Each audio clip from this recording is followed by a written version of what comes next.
Okay, great. Good evening, everyone.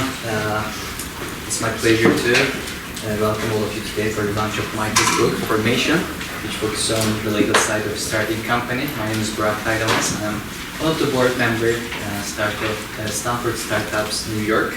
I'm actually like a law graduate class of 21, working as private secretary in New York State here in MetLife. Before we start, I want to thank you to our host, Free Agency, Joe, for hosting us in such an amazing venue. And maybe you want to share some few words before we start. Yeah, sure. So thank you, Stanford. Michael, thank you for lunch here. So I'm Joe. I'm from Free Agency. What we do is we bring Hollywood-style representation to tech talent. What that means, just like your favorite actor, athlete has an agent helping back into their business, we do the same for your career. If you're a founder that's hiring or if you're looking for a new opportunity, feel free to reach out to myself or any of our Free Agency colleagues around here. And again, we love hosting Stanford, so feel free to come back. And if you're looking to host more events, reach out to myself as well. Enjoy. Thank you so much for this welcome remarks. So tonight, we will be exploring legal and operational process entrepreneurs need to take from receiving verbal yes from VC or Shark Tank, wherever. And in his new book, Michael will walk through the legal worlds of startups that would eventually help us to save expense and headaches down the road. I can guarantee that we will hear some practical tips from his book. And one of my favorite was, quote, "Raising capital is like dating. It doesn't work well when you're desperate. Start by reaching out to get to know investor and make sure your first interaction with them is not to ask for money." So I don't know what money is spent for, but yeah, it's a good thought. So a few background about Michael. Michael himself, the founder of DB.DAO XYZ, database for Web3 applications. He lives in New York State, where he found Decentralized Science New York City group, which hosts monthly meetups on how science can be accelerated using blockchain technologies. Previously, Michael finished his PhD at Stanford in computer science, where he studied natural language processing and how AI can allow someone to specify a program using natural language. Before he was undergrad at Stanford studying computer science, he is co-author of the book Regulating AI. You have all copies in the back. And was teaching assistant at Stanford in the Department of Computer Science and at Stanford Law School for a course taught by California Supreme Court Justice, and I think Mariano Florentina Queda, right? Yes, yeah, exactly. Okay, one of the legends. So a few logistical announcements. In a couple of seconds, Michael will present, and we will have a follow-up Q&A session after that, and it will be followed by networking events. And we encourage everyone to raise your questions and your experience during the Q&A session. With that, without further ado, I welcome Michael. Awesome, thank you. Can we just actually, the AV went off, so get that guy going again. I'll stand up. Yeah. Or actually, let me stand over here and sit here.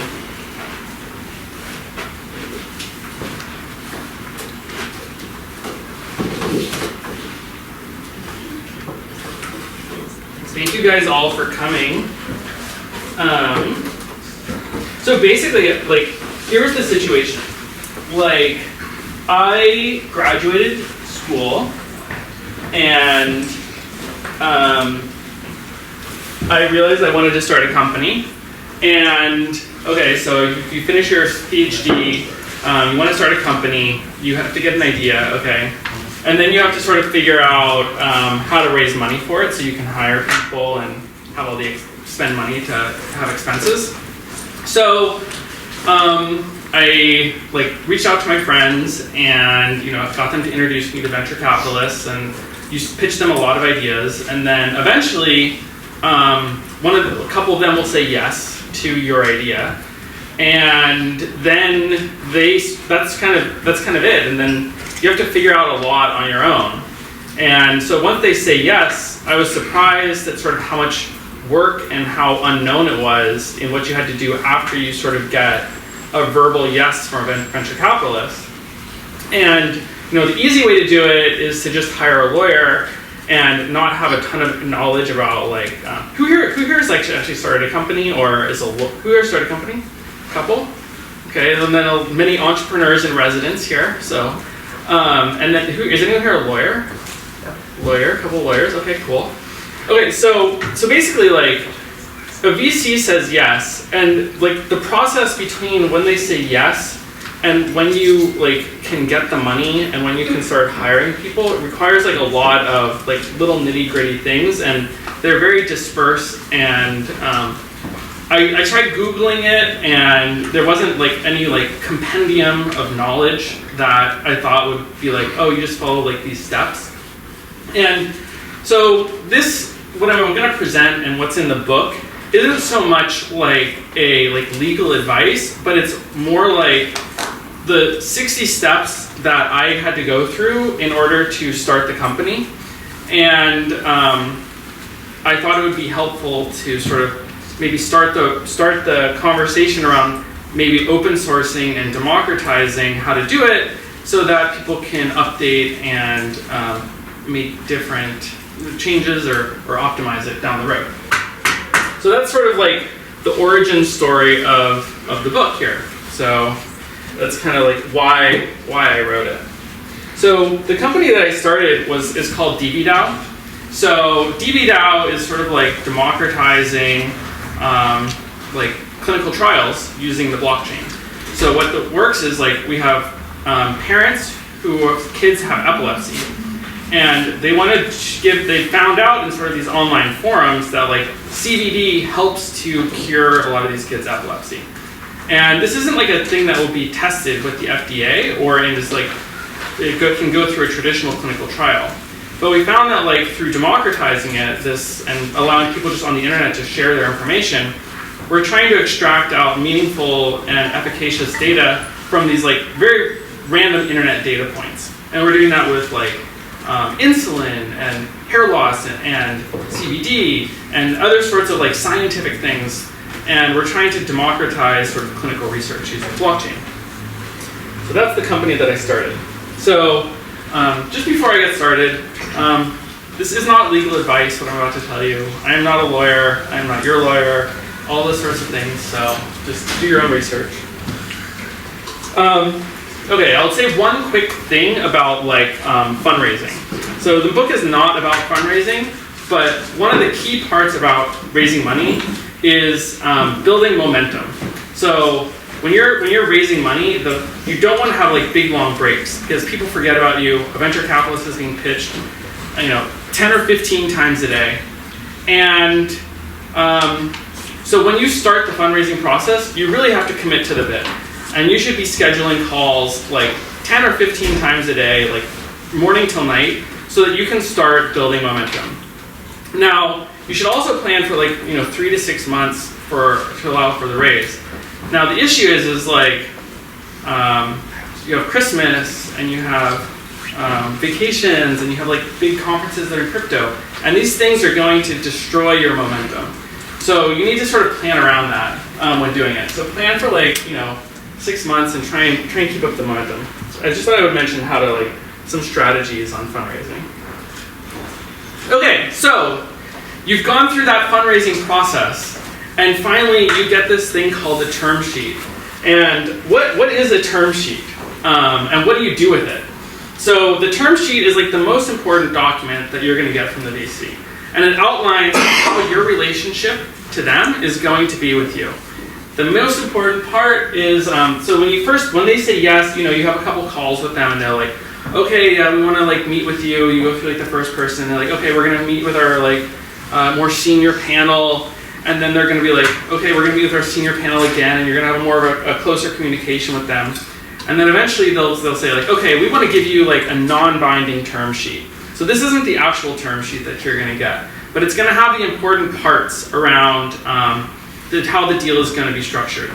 And the most important thing another important thing about the term sheet is almost all parts of it are negotiable. So if you see parts of this term sheet that you don't like, if there's a clause in there around a liquidation preference, which I'll describe in a second, or the valuation or how much you're raising, you should bring this up with them and try and negotiate on it. Because if you don't negotiate on any of the parts, you're probably leaving stuff on the table. So you get the non-binding term sheet, and the most important part is how much your company is worth. So you're trying to basically optimize for, to some extent, company valuation. There are a lot of other things as well. And then, the second part is like, we are going to invest X number of dollars for Y% of your company.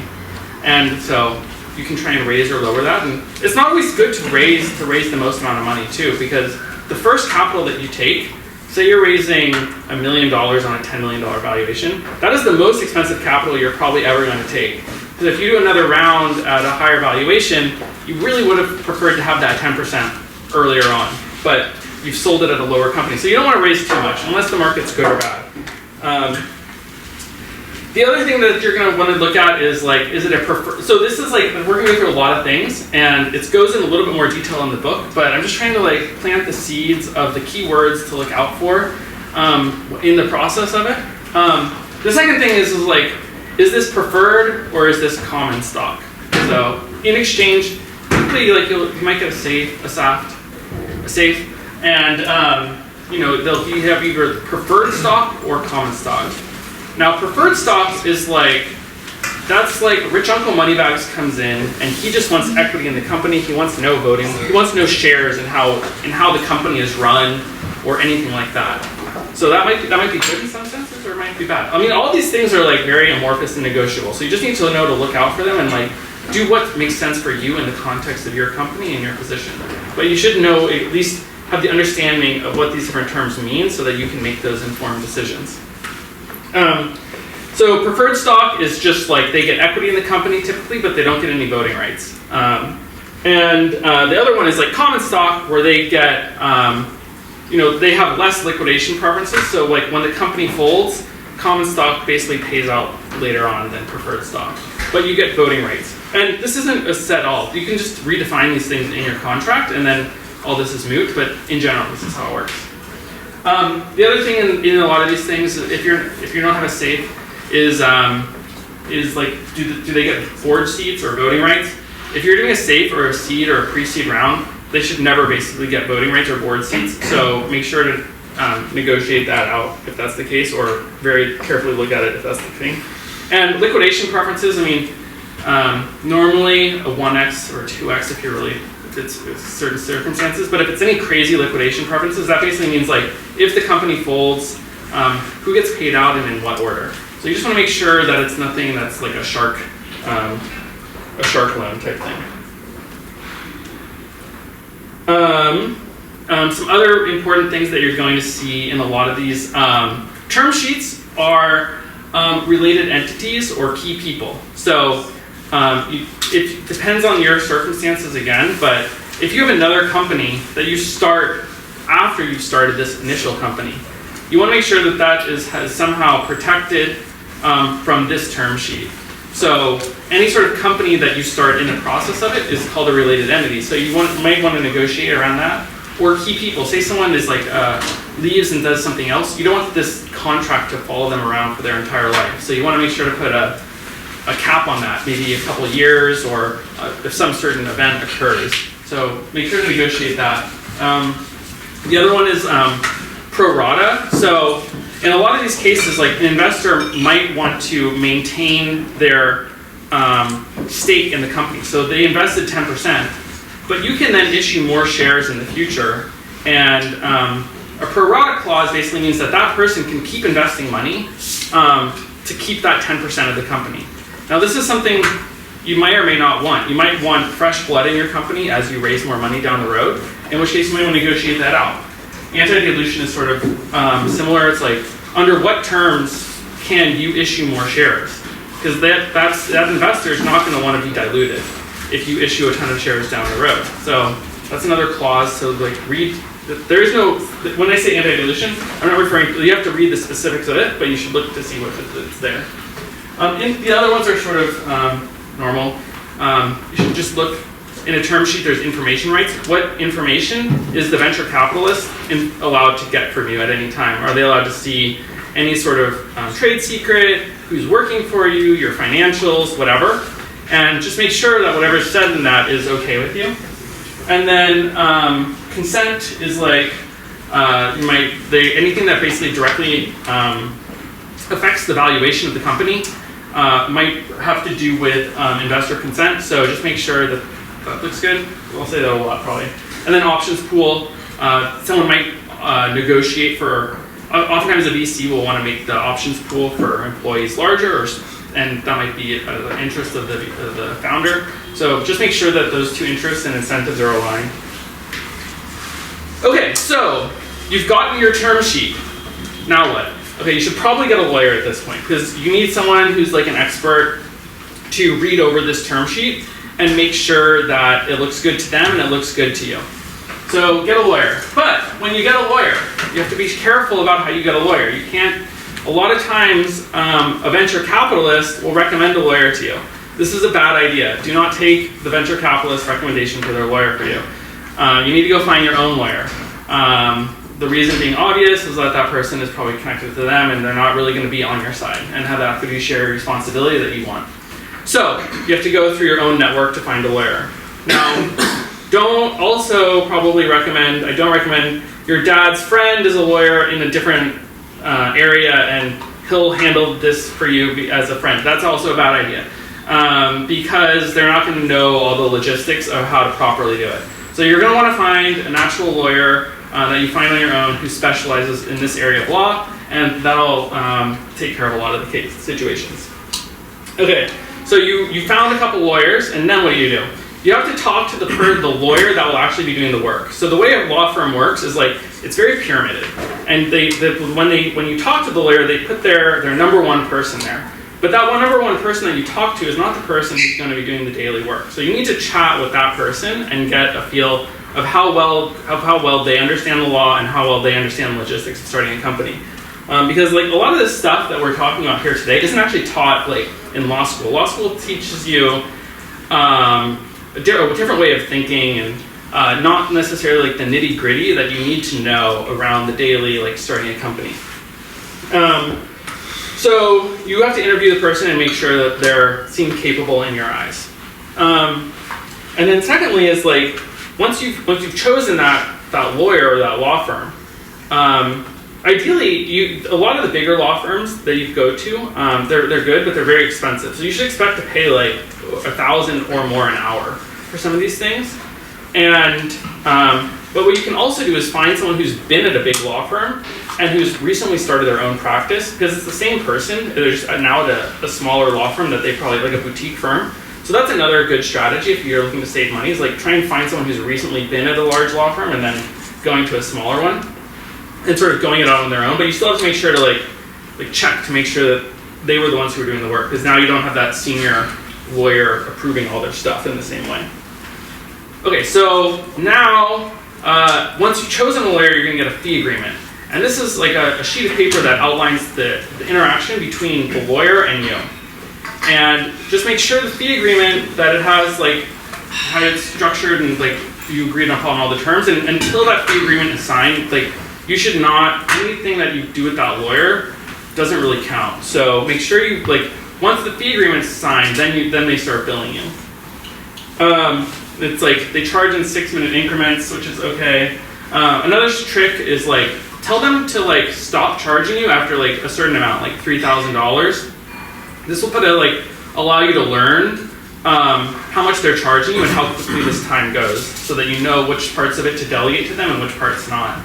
And then like you can bump up that cap later on, but at least now you'll know about how quickly the money goes, so you don't get in 2 or 3 months a bill for like $20,000 or $30,000. Okay, you can also ask about deferred payment. A lot of VCs or a lot of law firms will do that for you, but you still owe the money down the road. So, and then lastly is like ask for a discount. They'll usually give you like 10 or 15%.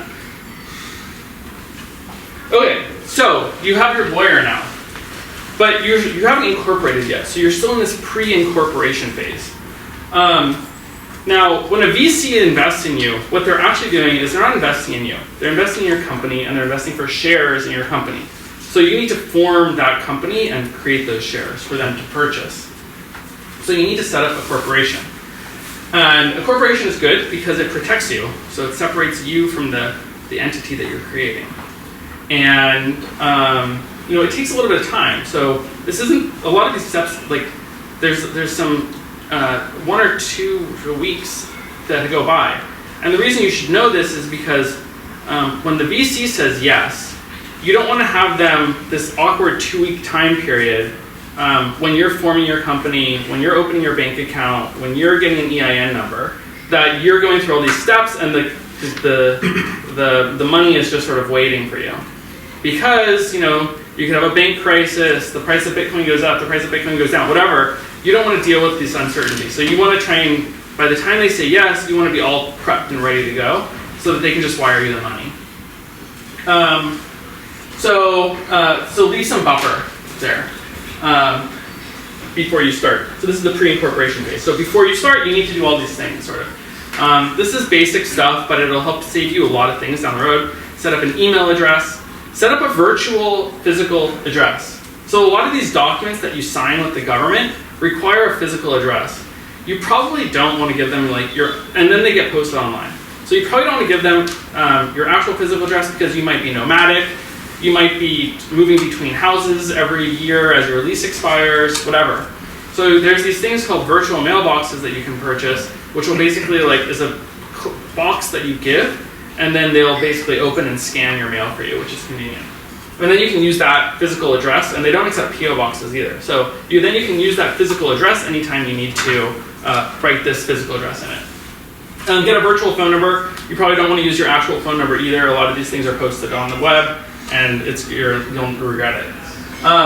You need an EIN. So this is it's pretty easy to get, but it's like a tax number that will establish that is something that can be, it's a number that can be taxed. And so you just go to this website, we describe it in the book, and you can get an EIN number. Then you should do a founder's agreement. If you have co-founders, you really want to make it clear around under which terms you're going into this company with. So you need to say who's going to be the one that deals with all the paperwork that we're about to describe. And that person is described as the incorporator. Who owns what of the percent of the company? What happens if one of the co-founders leaves after 3, 6, 12 months? These are probably good discussions to have, and you want to discuss them. If anyone's being sued, or if there's any issues with a former employer, you want to know about that. You want to know about if there's any IP rights that person has from their previous job or from any academic things. So you just want to know these things and get them in writing beforehand. So this is the pre-incorporation phase. Okay, so now we've set up all the base work here. Now we actually need to incorporate the company and create this shell that we can then allow VCs to invest in. Okay, so this is one thing that will help you a lot with this is using this service called Clerky. There's a couple other ones. I tried a couple of them, but Clerky was by far and away the best. It basically will sort of incorporate the entire company for you. You have to feed in various pieces of information, but it'll save you a lot of time and money, and it'll also save you a lot of errors because this is a software package, and they do this hundreds of times a day, and so there's not going to be as many mistakes as if you're working with a private law firm. It costs a couple $1,000s, and it's definitely worth it. During this process, unless you really want to get creative, which I don't recommend, or you have some sort of experience, you're going to want to go with a C Corp in Delaware. There are other things you can do if you're feeling gutsy. You can go with an LLC, you can go with an S Corp, you can go with a 501c3, you can go with something that's becoming very popular these days called a B Corp, which is a public benefit corporation. Or you can, if you're in crypto and you also are sort of looking to experiment, you can incorporate in Utah or Wyoming, and these are becoming very crypto-friendly states. Okay, so the next thing you have to do is sort of set up this thing called a registered agent. So you need to find someone, when you incorporate in this other jurisdiction, they like to know if you're ever sued, they want to know who to serve. So you get this thing called a registered agent, and you basically just pay them a yearly fee to accept lawsuits for you, and they don't really do anything besides that. I think they probably do other things. And then the other thing you need to do to form this entity is you need to have a unique name. So there's a website that you go to that's in the book, and you basically type in a bunch of names until you find one that works, and then that is unique. It's kind of like a domain name registration, but for way back in the day, and you get a unique domain name that you claim as yours. Okay, so at the end of this process of starting a corporation, you get something called a certificate of incorporation. So this establishes you as a corporation. And when you go to open a bank account, or when you go to do other things, this will be the thing that the companies ask for, that you have to upload this PDF, that is your certificate of incorporation, so that they can see it. And it establishes your existence sort of as a corporation. There's this other thing called the Corporate Securities Commission thing, which basically outlines how your shares are broken down. And if you're looking for general outline of how the shares are broken down, you generally establish 10 million shares. And then you reserve 8 million for the founders, 1 million for this employee pool, and then like $1 million for investment. And you can redistribute these or issue more shares in the future. But that seems to be the general way it works. And then additionally, you need to set a price for each of these things. And for tax reasons, you want to set this price very low. So you set it to 0.001 cents. And then we'll talk about that in a minute, but you'll issue those to yourself, and then you'll pay taxes on those. Then you own those, and you don't have to pay taxes on a much bigger valuation down the line, hopefully.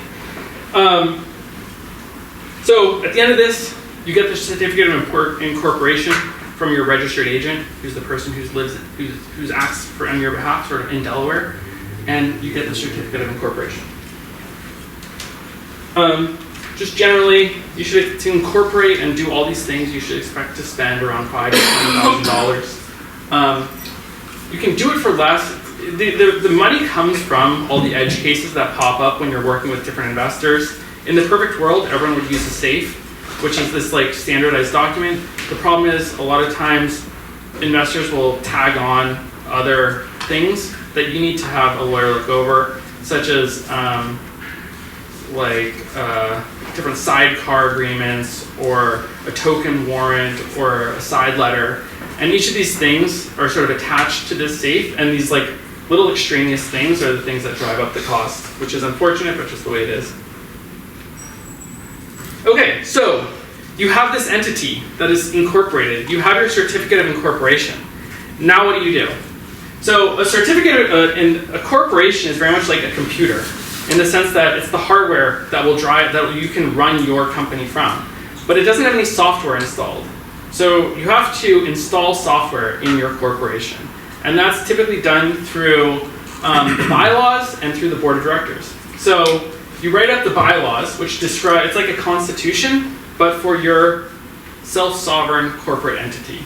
And this will sort of establish how your company will run, how you choose the board of directors, how a board of director is fired, or how a CEO is fired. And so you can use boilerplate for a lot of this stuff, but there are like tips and tricks that we go into in the book to try and use the board of directors for the company's benefit. And so watch out for your own risks. Typically, you use this. There's Clerky will give you a standardized one, but you can ask a lawyer to update it with various things, such as how is a board member appointed? When can a board meet? You might only want the board to be able to meet in your presence. You might not want a board to be able to meet without the founders there. What is required for a vote? Is a supermajority required for a vote? Should it be unanimous? Like, these are all things that you can decide upon. You have to do this other thing called indemnifying the board after the company is created. We go into that a little bit more in the book. How long can a board member serve? So this is an important thing. You might not want to allow them to serve in perpetuity. You might want to put a stop on that after 2 years. How do you update the bylaws? You want the Constitution to be evolved, so you need to, you want a Constitution to evolve, you want your bylaws to evolve. And then how stock is distributed and how founder disputes work. So once the bylaws are created in this corporation, you adopt the bylaws. But there's a little bit of a crazy thing here. It's like, you have this thing, this entity, which is a shell, but it has no board and it has no officers. How do you go about choosing a board for the first time? So this is done through something called the actions of the incorporator. And the incorporator is sort of a bootloader in technical terms, which is like the person that will instantiate this corporation from nothing. And they have a set thing in which they do, in which they assign the board members in which they assign the officers. And once they have established the board of directors, the incorporator is now powerless because the corporation is now set up. So the actions of the incorporator is like the person who anoints everything to begin with. And they're also the actions of the incorporator are also the thing that create the bylaws for the group. Okay, so now you've established the board of directors, and the board of directors is the thing that sets the direction of the company. So you want to make sure the board of directors is good. But we're talking about startups here. Typically, the board of directors and the officers are all just the founders of the company. So a company needs a secretary and 2 other things, and they need a board of directors. But in most cases, it's just the founders. So the other things you have to do is these are legal things that you have to file. It's like a company needs a president, a treasurer, and a secretary. In most cases, these are just all the founders as well. But these are legal things that have to be done. After the company is formed, you want to make sure to sign new IP agreements so that anything that's created by the founders or any employees is the property of the company. Issue any founder stock. So make sure to vest if you have multiple founders. You want to make sure to put every founder on a vesting agreement so that both founders don't go in on day one. One of the founders leaves, and then the other founders just has 50%, and the other guy's just roaming around.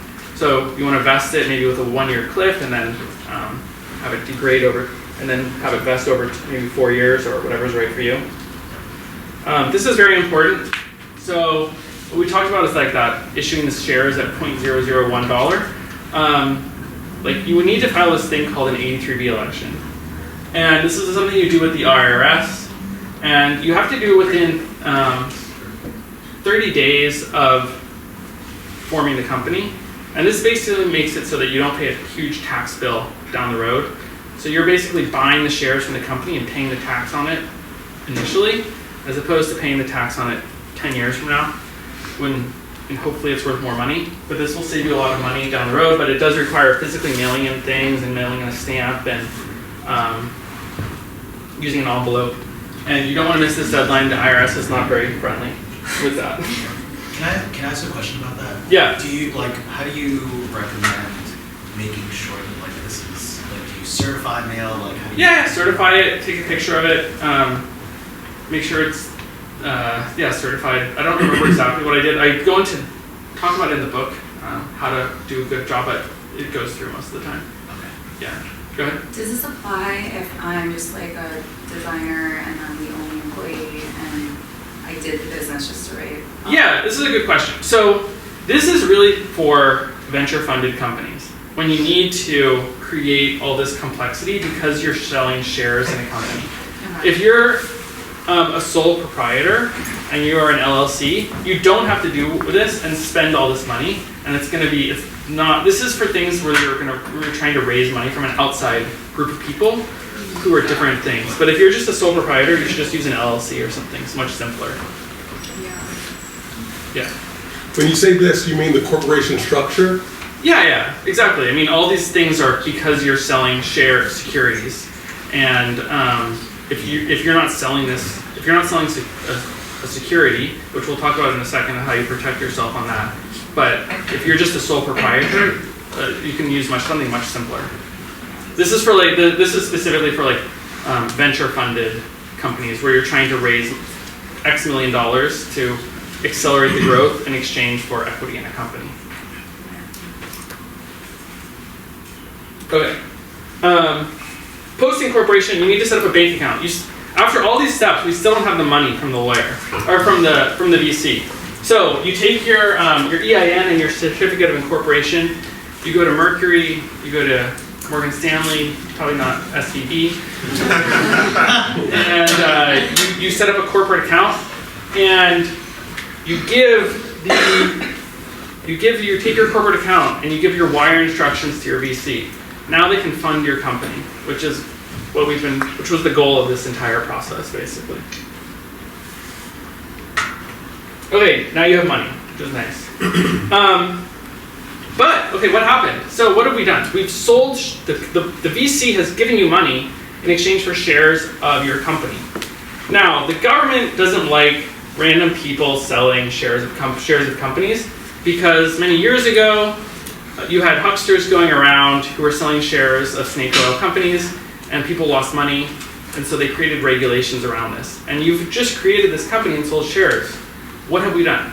So there's an exemption called a Form D exemption, which allows you, if you've raised under like $50 million, or I don't know the exact specifics, to file an exemption with the SEC so that you are allowed to raise money in this way.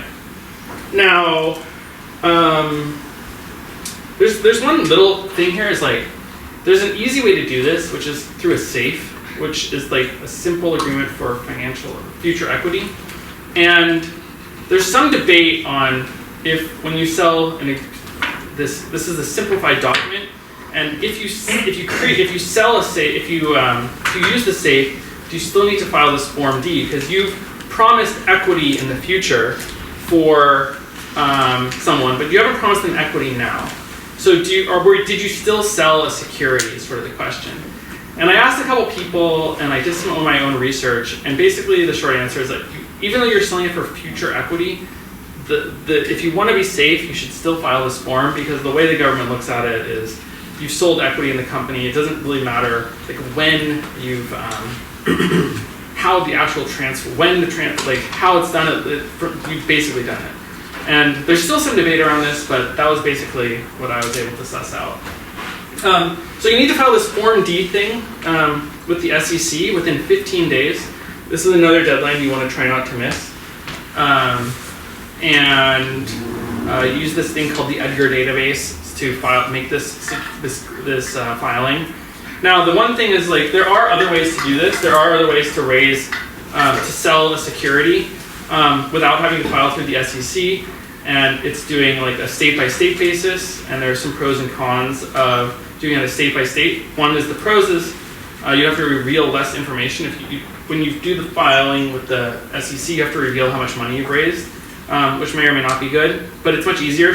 But if you have VCs that you've raised money in like 5 different states, you'll probably have to do this state-by-state filing in each of those states, which is probably something you won't do. But if you do it through the federal government, which is the SEC, you can do it in a much easier way. Now, the other thing you have to do is you've raised money, but you didn't really have a corporation yet. So what you have to do is you have to have the board, which is also just you in this case, ratify that you received that you sold part of the company, which is a big deal. So you have the board ratify this action that was taken before the company was formed, and that way everything is good. We talk about that a little more in the book. Okay, so then there's some other things here. You should create a cap table to keep track of all the different investors that you have. So if you have 5 or 6 investors, you should create a cap table for that, which is basically just outlines who owns what part of the company. This will come in handy, like when you're interacting with VCs, they have these things called information rights again. So every 6 months, you're gonna have to fill out paperwork that is like who owns what percentage of your company, what is your cap table, what does your bank account look like, things like that. So having this data that's like easy to create at random points is really helpful and will save you time. Okay, so now the next thing you need to do is you have this stock that you've created, and you've issued yourself this stock at a very cheap price. But now you've raised money, you've maybe created a little bit of a product, you've created a team. The valuation of your company is now not this 0.001 times 10 million. Now you have an actual valuation, and that's the value. You have an actual valuation that's given to you by your venture capitalist, but you also have a valuation that's given to you through the eyes of the government for tax reasons. And when you want to issue shares to your employees, the government wants to know how much those shares were worth. And they don't trust you to come up with an accurate valuation of those shares. So what you need to do is you need to hire someone who's like an outside trusted agency to do something called a 409A valuation, which values your company so that you can get an accurate price of how much each share is now worth, so that you can give those shares to employees and they can be taxed at that value. So you need to go through, you need to hire someone, Carta, or not Carta, I think some of the other cap table software out there will give you a free 409 evaluation. If they don't, you can hire another company to do it for you. When you have a 409 evaluation though, you need to produce a lot of documentation around different random things. A lot of these random things are going to be zeros across the board since your company has no profit or anything. But you still have to produce all these documents, like what is your cash flow, what is your profit and loss, all these things. And as an engineer or as a scientist or as a designer, previously you probably don't know how to create a profits and loss statements, because I didn't.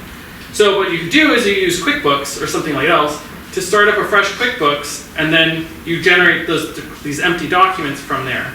And this will save you a lot of time. Lastly, there's like sign any advisor agreements that you dealt with along the way. And then another thing you need to do with the SEC is file this thing called a Schedule 13. If anyone owns more than 5% of your company, you need to do some small filing there too.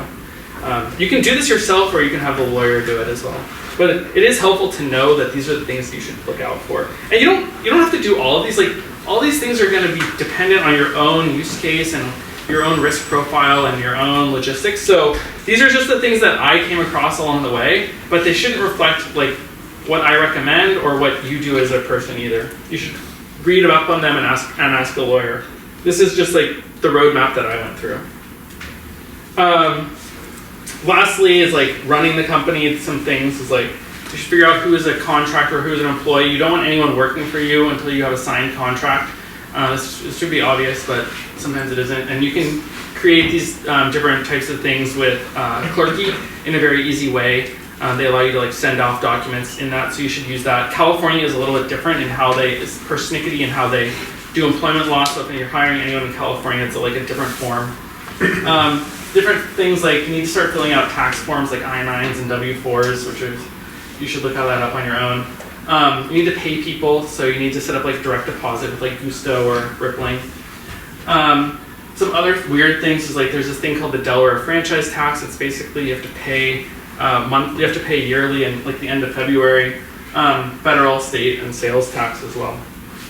Okay, so you've done all this, and now you want to let the world know that you've raised money and that you have a company. So you should create a landing page. You should work with the press and create a press release, and you should celebrate and enjoy that you have created a company and you are now ready to start the process of building a company. Thanks. And I just like a lot of people helped out with this book, so I'd like to thank all these people who read it over and gave contributions. It would not have been possible without many of them. Stay in touch. So here's my contact information. Michael Fisher, Telegram is go. Also, if you're looking for like funding or anything, I can connect you with like a good network or invest myself. If this information has been helpful, I'm willing to write small checks. If you're interested, you can find out more information at mfischer.xyz. I have a form there you can just fill out with your information and like what you're starting. And also, I started this group called DeSci NYC, which is focused on like decentralized science in New York City, how to use science to improve the blockchain. And tomorrow, we are hosting Martin Shkreli. If you're interested, you can sign up, and we'll have more information about his decentralized science journey in New York. I've spoken with him. He's a very interesting person. I think it'll be a fun discussion. Here's my contact info, and thank you all. If you have any questions, I'm happy to open up the floor.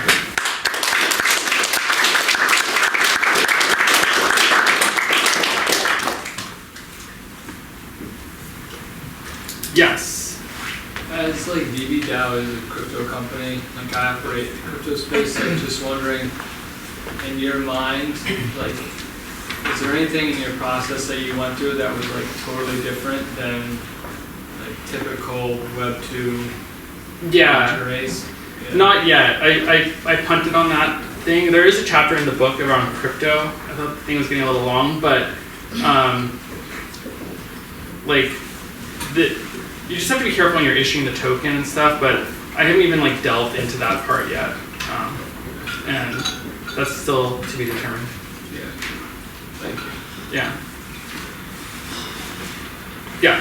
Which components of this process would using something like Stripe Atlas abstract away? Would it stand in for That's like the clerking? clerky part, yeah, Okay. exactly. And it does other things, like you get the registered agent, and like you don't have to do everything. Like, I don't think there's one that does everything. So this will compose, like this presentation was sort of what clerky does, was encapsulated what clerky did to some extent. Like, clerky does a good job of doing the whole incorporation, the actions of the incorporator and the bylaws, and starting on the process of the 83B. I'm not sure exactly about the specifics of like Stripe Atlas, but yeah. Thanks. Yes, and then yes. What if you want to start as a sole proprietorship and then later you decide to raise like VC funding? How should you set up your company at the beginning to ensure? I mean, you can just start it. You should just go until you need. Do you want to hire employees, or do you want to have a start selling stuff, or? Yeah, I mean, eventually, long term, both of those. Yeah, I mean, you can just work on it as long as you can, without. No, but how should you incorporate? Like as an LLC, a C corp? Oh, like, I mean.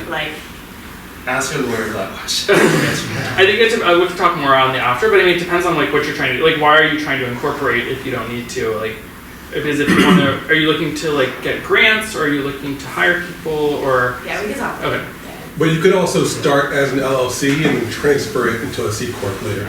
Okay. Yeah, that was Maybe this is like the crypto part, which we can sideline, but do you guys have like a legal wrapper for the DAO part of it yet, or? No, not yet. Okay. That will happen Okay. down the road. Yeah, it's work in progress. Yeah.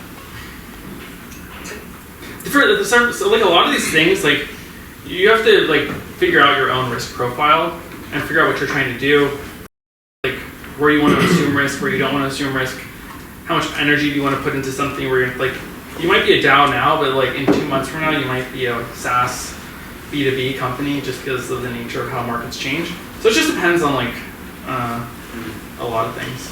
A lot of this stuff is like, it depends. Like that's why you hire a lawyer. But this will give you like the outlines of the things to ask the right questions at least. Yeah. I noticed that in this regulating AI book, you have it copyrighted to yourself, your co-author, and an LLM.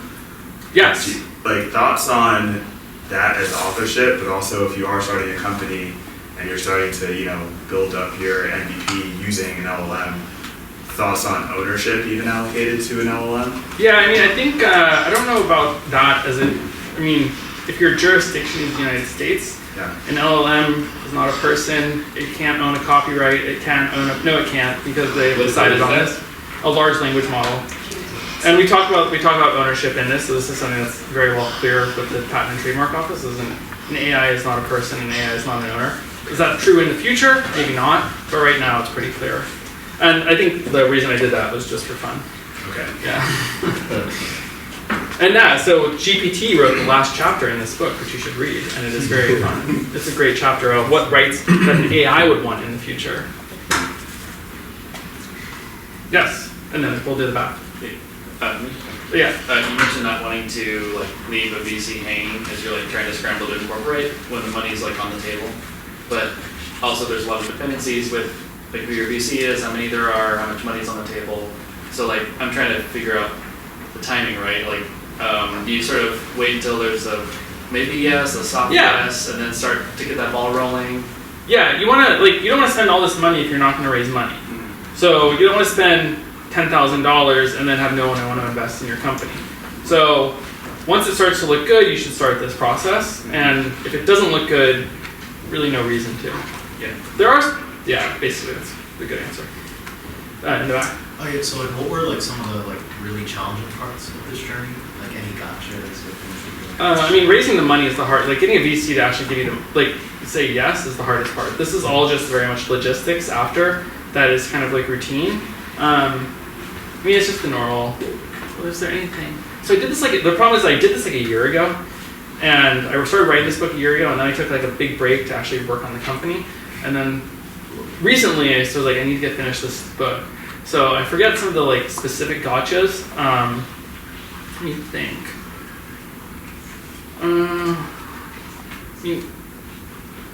one of the things that I wish I knew earlier was like using like QuickBooks earlier, because that will help create these forms that otherwise can be crazy to do yourself. So you can hook up QuickBooks to your bank account, and then it'll generate all these different statements for you, so you don't have to like do that yourself. Any other? Yeah, Sorry, good. one more. Yeah. Any comments on like receiving friends and family investments and then like dealing with, you know, issuing stocks or whatever later on down the road, like before you've incorporated? I'm not sure. I mean, I think it's the same thing. I think you're technically signing security, but I'm not exactly sure how that works with friends and family. Mostly because I didn't deal with it, so I don't. This isn't very much like just the things I dealt with. But I would imagine it's probably the same, but I'm not sure. One question from here, like, have you Yeah. seen like any extraterritorial, reach of like another jurisdiction related to, like doing this like process, like not just like you guys, but like some other jurisdiction from Europe or? I mean, I didn't, because we did everything in the United States. If your jurisdiction is the United States, Bahamas, Antigua, one of these other places, like the laws and everything will be very different, and I have no idea. But yeah, if you're raising money from like maybe a European VC, Yeah. I don't know how that works. Yeah, Can I have a family member on the board? I think so. Yeah, I think that's allowed, as long as it's okay with the bylaws. Yeah. Any other? So I'm happy. Oh, yeah. Go ahead. I've heard a little bit about like New York grants for venture capital money. Do you know anything about that? I do. I didn't apply for it, but someone was telling me about that. Basically, like, I think if you raise money from like a legitimate VC and you prove that you are in New York State, they will somehow follow on pretty easily up to a certain point. I don't remember what the point was, but I heard good things about it. So you should definitely check it out. Yeah. Also, another one to look at is sometimes if you're part of it. I think Stanford did this at one point. Like, they would follow on investments too. So maybe some schools will do it as well. Awesome. Well, I'm happy to sign. Thank you all for coming out. I really appreciate it. If you have any questions or are looking to continue contact around other questions or seeking investment, there's my mfisher.xyz. And I'm happy to sign and annotate or answer any questions after we're done right now. So thank you guys.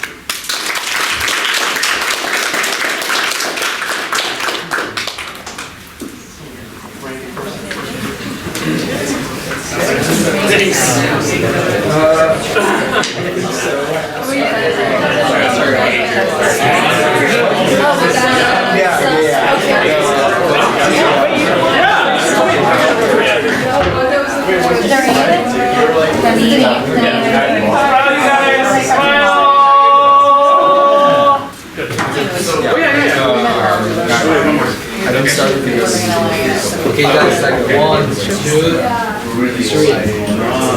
Sweet. One more. Cool. Awesome. Okay,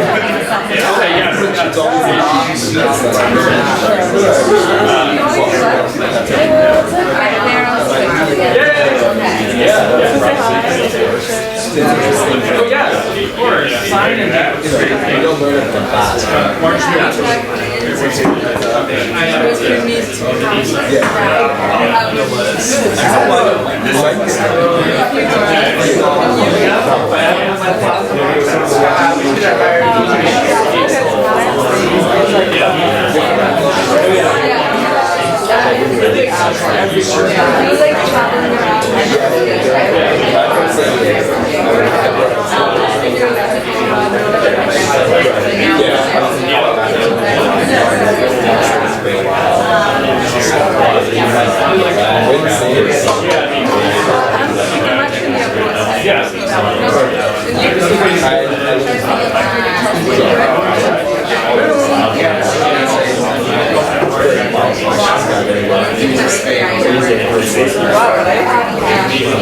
Wow,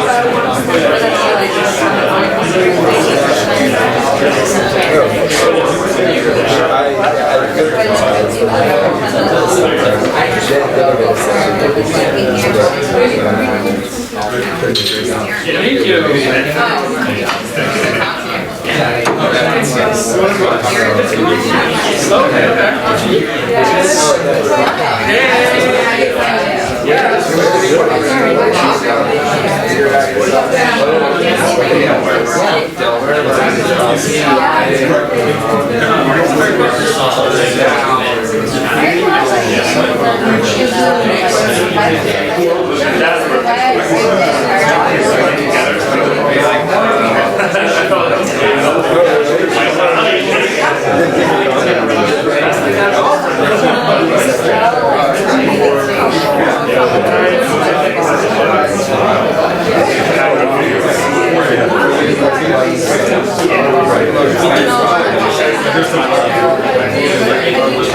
What's your bed here?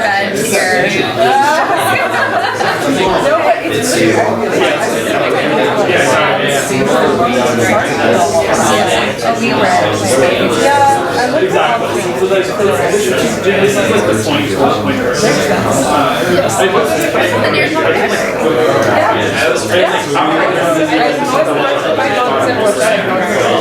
Oh yeah. Wait, can you just? Yeah. That's so nice. Yeah, my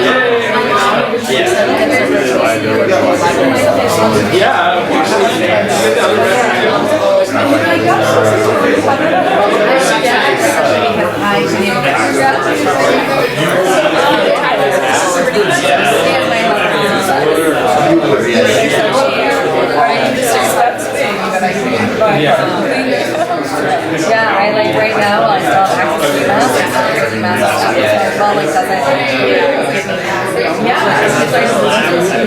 profit nonprofit.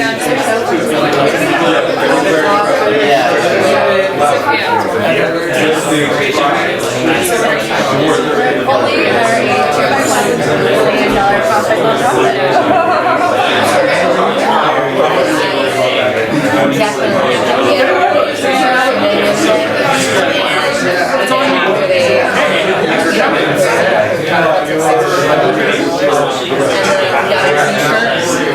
Videos of executives and other people. Who thought of this? I'm a buyer, and so it's good. I assume you have your own company. So basically, really good. Basically, it's a platform for employers, and it's just like to distribute that. So right now, it's very like software, so people who want to get responsible. Yeah.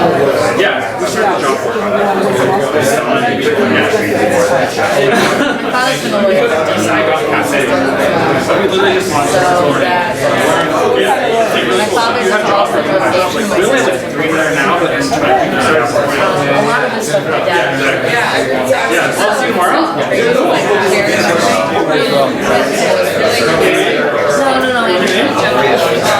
So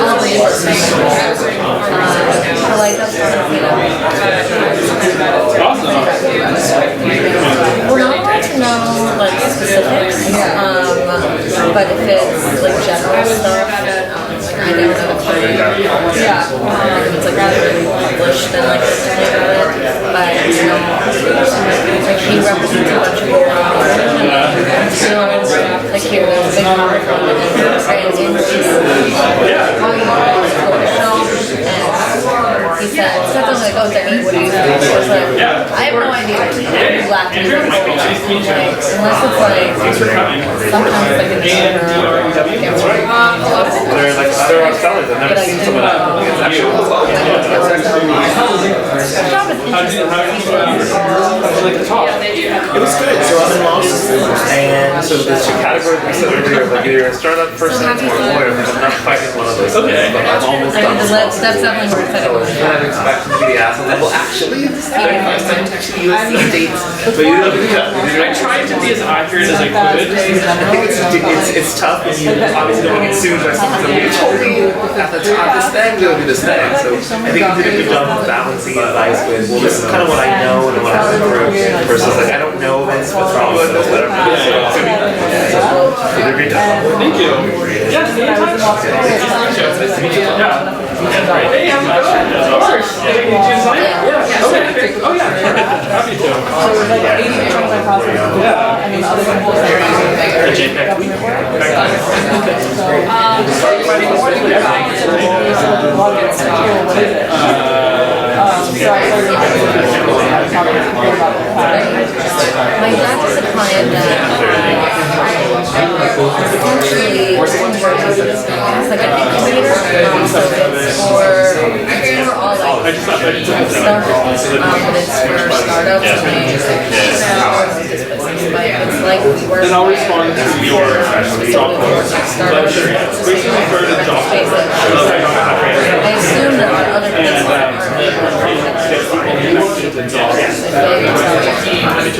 so if you have jobs, I know when I interviewed the job, cool. Yeah, that's good.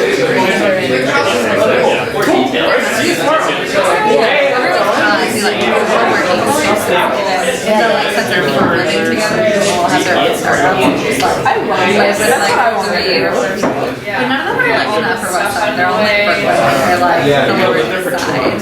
Lower East Side, you gotta be careful, late at night with like, but other than that. Yeah, of course. My friend told me the other day, the rat literally ran over him. Because that's different than any other that is not happening. Really? Like Upper West. That's fine. That's where I live. So. Let me tell you how nice are you? There's no way to Are you coming tomorrow? No, have you ever seen a rat? Yeah, exactly.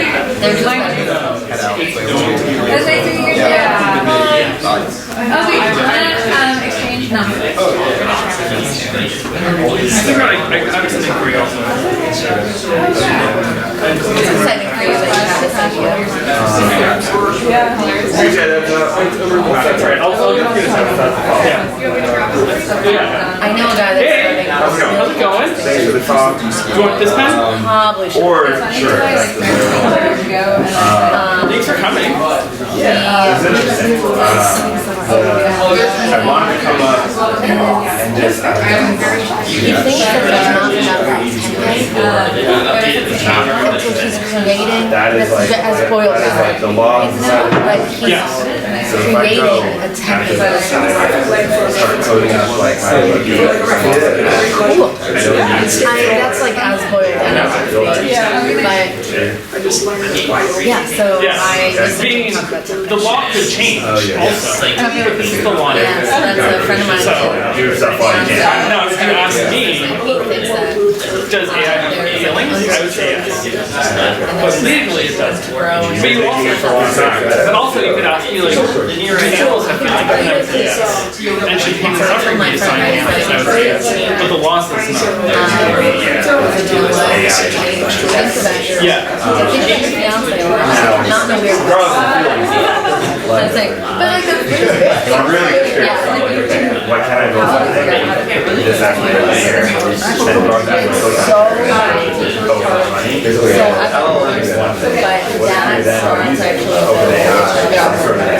That starts so bugging. Not like months before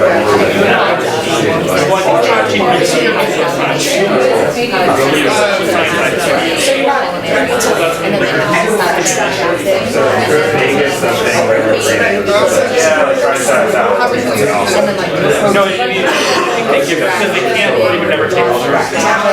So, yeah. So if you're if that works, then It's like, oh, now that's not a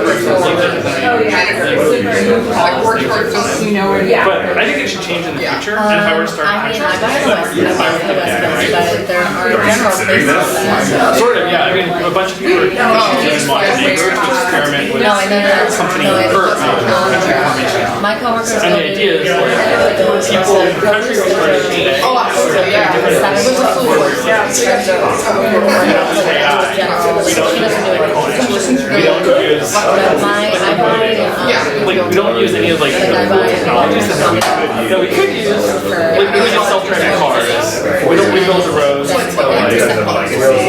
We're just and it's like probably be better. Like we should have universal. There's so many things that are just like practically obvious, but like we should have drones delivery through. Like Amazon should be able to deliver a package. The risk is like we don't have any of this stuff. Because of the coordination problem. So like Twitter is really good at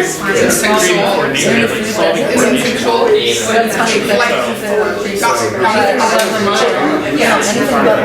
solving coordination. It's just like 24 yeah. So we're just like gonna like experiment. Yeah. And it's like when I think of that, Cheaper. For me personally, This is just more software. I think the first failures in like the world. The first thing I think you have to figure out is like the spiritual part, and then the physical land is what is yeah, something. It's just like I don't know. It's just an idea. But I think we need better skills. And I think that's why state should also give people. State should also give. Yeah, that's how we're doing this.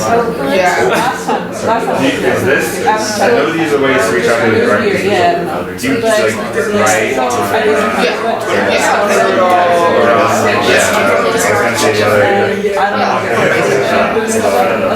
Blog outs that I follow. But the new version, I know. Is that like literally like I should read? Yeah, I should read articles. Doesn't matter. Yeah. Oh, zero X Mikey. There's a lot of things that will never happen. It's good as your forwards. So that's the so that factor that you're So how long are you apart? Oh, were you there too? And your time is no, for sure. No, I think it's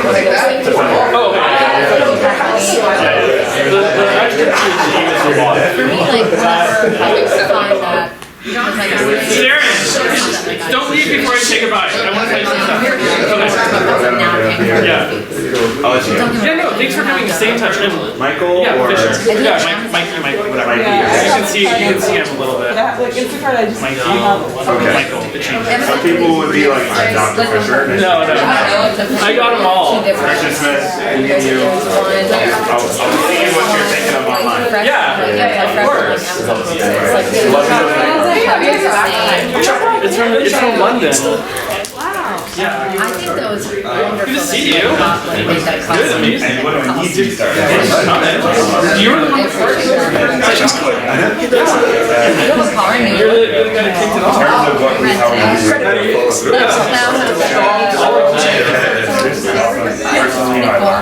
You got a Christmas or? the most recent thing I thought about building. Did you ever do it? I used to in college. I used to do wait. If you own your car, some people can rent it. Wait, what's your metrics? So So a lot of it is basically trying to take as much time as you can. and then being able to use those. I have my own car. I would never do it. So we're already trying something better. Probably something. I don't know, but again, like, all that. And we have so many goals to this kind of For me, it's less intimate and more they're gonna Is there anything you want to show? Pretty much that. So you have to record these stuff. Yeah, generally Like, we try to record a show. It's not something you Should be able to just look up, right? Thank you.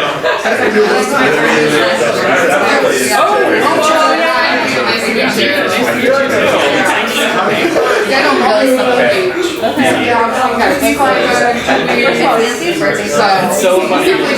Okay, cool. I'm really happy about that. I'm excited to bring this up. Oh, really? Very, So, what should I prepare myself? No, like the way that he portrays himself all the time. No, I meant it. I think more. Oh, I mean, I don't know. He's very like calm, collected, mellow guy. He has like one persona. You like someone I think it's like yeah, like she's like and then to let me realize she's a normal person. She's like, I want to weigh. That's why she I think I don't know. You know that reason, so she said she did not say something, but someone else said that. It's like that kind of makes sense. I can see that Nancy wanting everybody to dress up for her. But not actually. I think he's doing interesting stuff too. No, he is. She's just the most extroverted person and I'm so excited. Did you get her holiday card? No, it's the book club picture. That's it. I have it hanging up on my curtain. She hired full on. It's like very. It's technically not a conversation. No, it's a dress. It's not. It's a dress. Sorry. It's for risky, but only because she's lying that she herself is a very, like she herself is like a very button dog. It's so funny how it's different in these ways. So,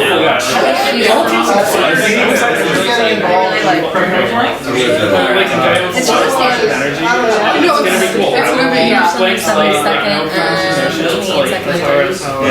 Yeah, no, I think he's excited to like Yeah. and I like everyone was like going there. It's so cheap. She's just like really excited. It's like a door. I'm on a floor. Yeah. No, I literally like It's very cheap, like no people, not only no boys, but no people It's to gonna go be up. really fun. And they're like statues of Mary. Did you enjoy tonight? Yeah, it's good. Great. Did you get a book? Yeah, I don't think she was like what. Inside of it. It's not And they gave me like that I did not.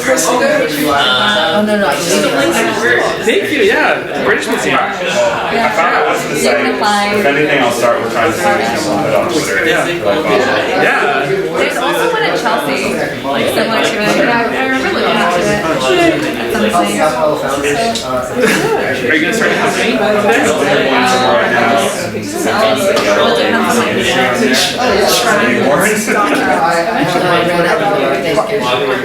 Yeah, I'm probably I mean, I literally told the girl, I was like, do you mind if I Hi, I'm Sophia. You're at the office? No, I was at Paul's. Oh. I said, no, I said, well, today was really She was the guy that I, like one of the first people that I spoke to. like, You remember professionally, no, not at all. Yeah, like, What? Yeah. No, we knew each other before. Professionally, probably just, but. What was it? Oh, I mean, like, we all had to like. Yeah, you guys need to work on Stuff. Which is actually great. great. But just regular. Yeah. So yeah, we're gonna do this one. Yes, exactly. Over there.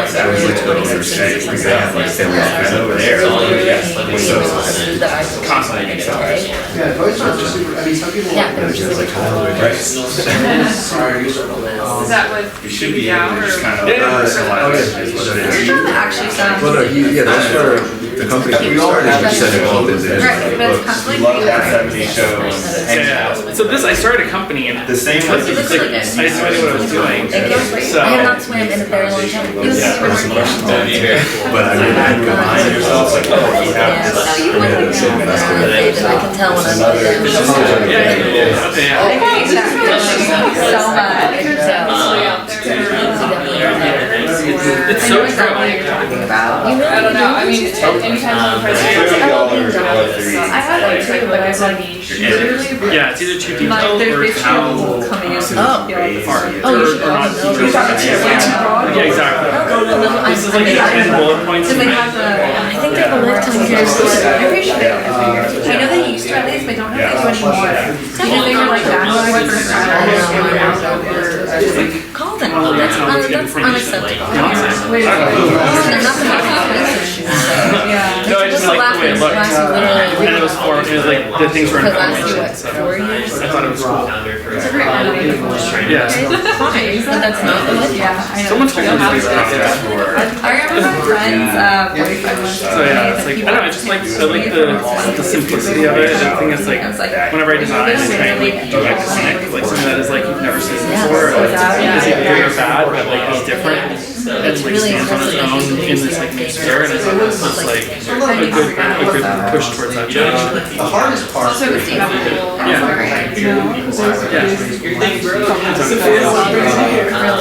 Hi, there's only a few. No. I was introduced to him with a friend.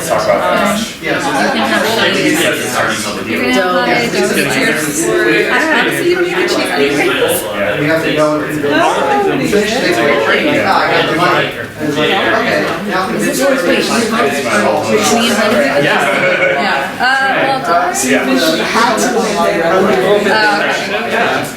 Keep it very hard. I'll be looking for that image. You'll be in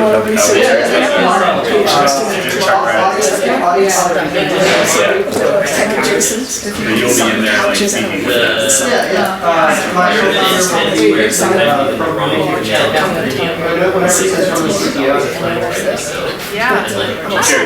Cheers. You were a telegraph. Yeah, a lot of the stuff that he was like really good at, trying to convince me that it was pretty back in fashion. Fine. I'm never gonna say my I guess somebody would say, I was so having worked at a central bank and having all of that. No, a lot of like non-areas habits. I don't think that's, yeah. I'm just telling you from what I know, like from what I've experienced, what I've seen, what I've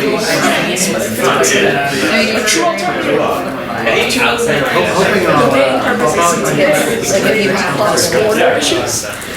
Maybe there's another issue, just like story. Today was just talking about. Stable source of value. Bitcoin has not sold something. Actually, no crypto has stable coins, but our stable coins left out of the bank. I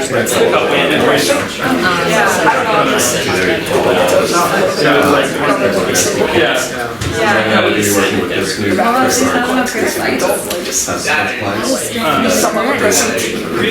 That is the only thing. Nobody says that. Yeah, no, it's an exciting space. I mean, The only reason I wanted to the biggest one. It's funny, kind of going through my head. I mean, I feel like right now, So anything that's not couple decades, it's really I like it all. Oh, yeah. I'm I got sucked into it. I don't know, and I think it's, speculation. Sit down, I'm just gonna. Well, it's always healthy, I mean, that's not even know. I mean, there's definitely fundamental. Oh, yeah, but that's okay. That's like not a problem. I just.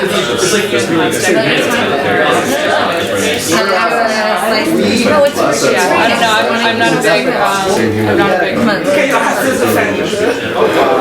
Except a lot of my coffee. yeah, but yeah, I understand.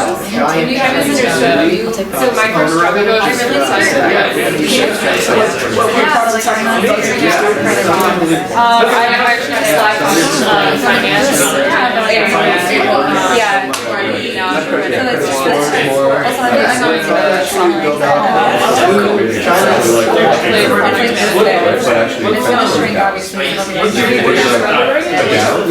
Let's go back. I was in sales and training. Yeah, it was cool. So I got to research sales, which I thought was really interesting. I like fundamentals. So we are getting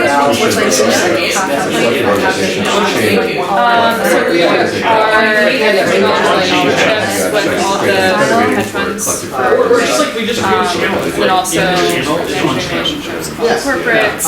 And we basically touch everything. So it's like an IPO, then we're allocations. Hello. Nice to meet you. We have Ian? yeah. In town. I think it's very steps. And then like just painting it by. Yeah. So it's cool. So me after that, just that white around it. Yeah. I'm just afraid they're gonna. What was this? Oh, really? Fall off if we have it. It's like very nice. I'm pretty sure. When I was like, What are you doing here? They're looking at it actually for. So like this week, like They're that. doing kind of like just looking at what's Well, best. so then once you Depending on the structure it all, right? You score it, you're talking about you score it, it takes the, but if you put it, you're done. It's there and then. Your student January. they do. Actually looking at options. just a competition. We're throwing all this infrastructure here. Some of it is going to be built by Small amount of a lot of water. Yeah, I'm not sure what's If you want to these have logs, some of these too. it's literally, I make It's a nice elevate to the extent that like maybe But it's only company could plan its infrastructure more efficiently. So maybe that's good. First, I'm gonna show you. But then, I don't know if it's that idea.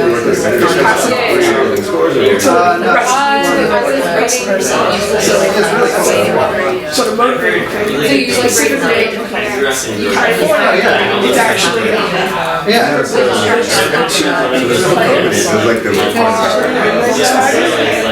Oh, yeah, what is that? I know, this is a story. So I was doing something for my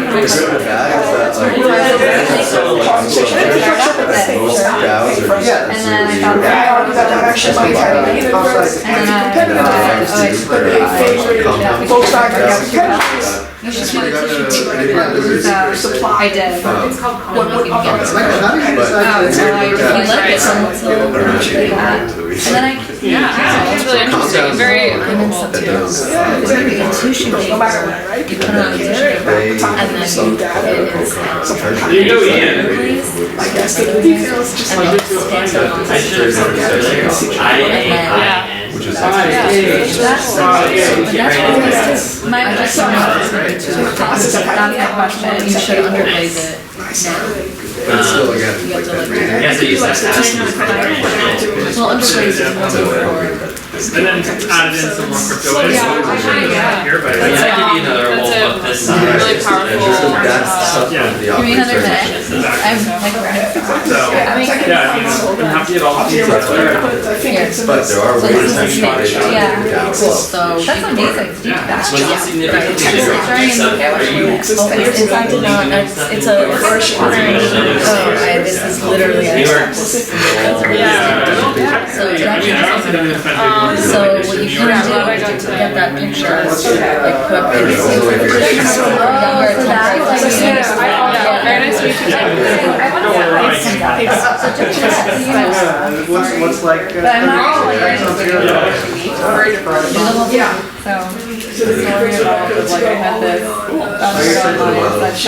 Tomorrow's gonna be so.